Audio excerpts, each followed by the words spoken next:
малко страни от улица Черноризец Храбър в София. Не знам дали това ви говори нещо или пък дали може да се ориентирате по фона зад мен къде точно съм, но за това ще ви подскажа. Това е малко вдясно от кръстовището между булевардите Черни връх и Джеймс Балчър. Местността и паркът тук се наричат Славейкови дъбове и причината за това е един прозаичен факт. Това е било градината към къщата на Петко и Пенчо Славейкови, оставили незабравима диря в българската литература и българския обществен живот. Това място тук се е превърнало заради присъствието на двамата в притегателен център на софийската общественост и софийските литературни светила. Тук са се провеждали някои от срещите на литературния кръг Мисъл на Петко Тодоров, самият Яворов и доктор Кръстев. Боян Петров и много български писатели и поети също са били част от хората, събирали се тук и беседвали с Славейкови. Легендата гласи, че именно тук, под един дъб, който ще ви покажа след малко, Пенчо Славейков е написал едни от най-известните си творби в псалом на поета. Той е пожелал да бъде погребан именно тук, в тази градинка. Неговото завещание не е изпълнено, за съжаление.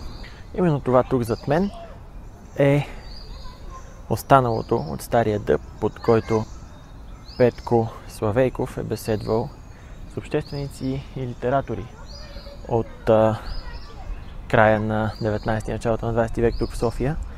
След това и неговият син Пенчо Славейков, легендата говори, че в спокойните летни вечери се е събирал тук със свои спътници на приятни разговори на разнообразни теми. За съжаление, дъбът, който виждате тук отзад зад мен, е вече изсъхнал заради строителството на жилищната сграда отзад, която унищожава част от неговата коренова система и затова той изсъхва. Историята на тази градинка е доста любопитна.